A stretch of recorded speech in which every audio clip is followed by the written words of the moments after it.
Media बंधुओं, जैसा कि ये सर्वविदित है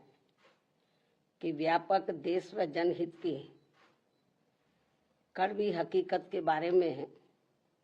देश व दुनिया को जागृत करके लोकतंत्र एवं संविधान को मजबूती प्रदान करने की बजाय इन दिनों आर्टिफिशियल इंटेलिजेंस अर्थात एआई को सफलता की कुंजी बताने की स्वार्थी चर्चाओं के बीच अब मीडिया जगत में भी किसी न किसी बहाने बीएसपी के बारे में ये चर्चा है कि उत्तर प्रदेश में पार्टी विधानसभा का होने वाला अगला चुनाव गठबंधन में लड़ेगी। इसकी ये आम चर्चा है, जो विशुद्ध रूप से लोगों को गुमराह करने की नीयत वाला ये फेक न्यूज है, अर्थात ये बिल्कुल गलत, झूठ, हवाई में मनगढ़ंत खबर है। तथा ऐसे में नेताओं के साथ साथ मीडिया को भी इस प्रकार की कटी पतंग जैसी उड़ान भर के अपना मजाक खुद उड़ाने से जरूर बचना चाहिए। जबकि इसके बारे में अर्थात अकेले अपने बलबूते पर चुनाव लड़ने के बारे में बीएसपी की राष्ट्रीय अध्यक्ष द्वारा मेरे द्वारा खुद एक बार नहीं बल्कि कई बार सार्वजनिक तौर पर तथा खास तौर से दिनांक 9 अक्टूबर सन 2025 को बीएसपी के जन्मदाता एवं संस्थापक मान्यवर श्री कांशीराम जी के पुण्यतिथि के मौके पर लखनऊ में आयोजित विशाल महारैली में भी इसकी खुली घोषणा की गई है, जिसकी पूरे देश भर में चर्चा होने के बाद अब ऐसी किसी भी चर्चा व बहस आदि की कोई संभावना नहीं बची है। लेकिन फिर भी कुछ लोग और कुछ मीडिया भी इनकी घिनौनी साजिश में पड़कर इस प्रकार की फर्जी उड़ान भरकर अपना समय और इमेज दोनों बर्बाद करते हैं, तो इसे फिर बीएसपी विरोधी हथकंडा ही माना जाएगा, जिस पर लोगों को ध्यान देने की बिल्कुल भी जरूरत नहीं है। ये जो उल्टी पुल्टी गलत जो खबरें देते रहते हैं अलायंस को लेकर, तो इस पर लोगों को ध्यान देने की बिल्कुल भी जरूरत नहीं है। वैसे भी बीएसपी के लोगों को ये अच्छी तरह से मालूम है कि कांग्रेस, सपा व भाजपा आदि इन पार्टियों की सोच संकीर्ण व परम पूज्य बाबा साहब डॉक्टर भीमराव अम्बेडकर विरोधी होने के कारण इनका अम्बेडकरवादी बीएसपी से गठबंधन करने की नीति केवल इनके वोटों का राजनीतिक व चुनावी स्वार्थ है, तथा इनसे गठबंधन करने से बीएसपी को केवल नुकसान ही नुकसान होता है, फायदा नहीं। और इसलिए बीएसपी के लोग अपने 2027 के मिशन में अकेले ही पूरे जी जान से लगे हुए हैं, जिस पर से उन लोगों का ध्यान भटकाने के लिए ही इस प्रकार की घिनौनी साजिशें ये लोग करते रहते हैं। ऐसे में पार्टी के सभी लोगों से यही अनुरोध है कि वे ऐसी अनर्गल व मनगढ़ंत बातों पर कतई भी ध्यान ना दें और वे हाथी की मस्त चाल चलते रहे, तथा सन 2007 की तरह अकेले ही ये चुनाव लड़कर फिर से बीएसपी की पूर्ण बहुमत की अपनी सरकार जरूर बनाए।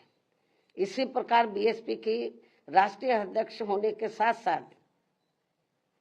विशेषकर सुरक्षा खतरों के मद्देनजर दिल्ली में पहले की तरह का टाइप 8 का नया बंगला काफी लंबे समय के बाद अभी हाल ही में अलॉट होने के बारे में भी जो गलत व गुमराह करने वाली बीएसपी को नुकसान पहुंचाने की बातें षड्यंत्र के तहत प्रचारित की जा रही है, उससे भी लोगों को अति सावधान रहने की जरूरत है। जबकि वर्तमान सरकार ने भी, यानी कि वर्तमान जो केंद्र में बीजेपी की सरकार है, जबकि वर्तमान सरकार ने भी टाइप 8 का बंगला मेरी सुरक्षा के हिसाब से अब सही अलॉट करने से पहले कई और भी बंगले अलॉट कर दिए थे जो सुरक्षा कारणों से नहीं लिया है, और यदि लिया भी था तो उसे कुछ ही समय के बाद ही छोड़ भी दिया था। तब फिर अंत में अब मुझे टाइप 8 का सही बंगला अलॉट किया गया है, जिसे मैंने स्वीकार भी कर लिया है, जिसको लेकर भी अब किस्म किस्म की गलत बातें प्रचारित की जा रही हैं, क्योंकि इस मामले में ये बात भी सर्वविदित है कि सपा सरकार के चलते व इनके मुखिया के इशारे पर ही दिनांक 2 जून सन 1995 की लखनऊ स्टेट गेस्ट हाउस कांड में मुझ पर जानलेवा हमला होने के बाद अगले दिन दिनांक 3 जून 1995 को बीएसपी के नेतृत्व में यूपी में बनी पहली सरकार के समय से ही सुरक्षा कारणों से मुझे विशेष उच्च सुरक्षा तत्कालीन भारत सरकार द्वारा दी गई थी, तथा वह सुरक्षा खतरा कम होने की बजाय अब और भी बढ़ जाने के साथ साथ बीएसपी की राष्ट्रीय अध्यक्ष व पूर्व मुख्यमंत्री होने के नाते फिर दिल्ली में टाइप 8 का बंगला पूर्व में दिए गए 3 त्यागराज मार्ग के टाइप 8 के बदले में मिला है। पहले भी मुझे टाइप 8 मिला हुआ था जो तत्कालीन भारत सरकार द्वारा दिया गया था।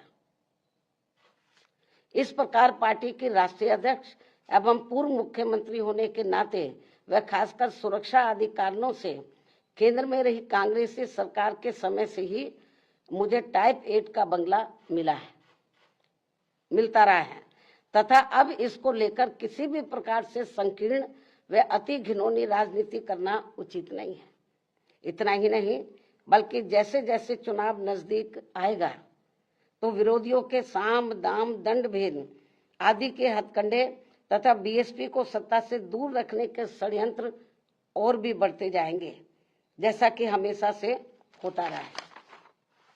इसलिए केवल यूपी ही नहीं बल्कि पूरे देश भर में सभी अम्बेडकरवादियों को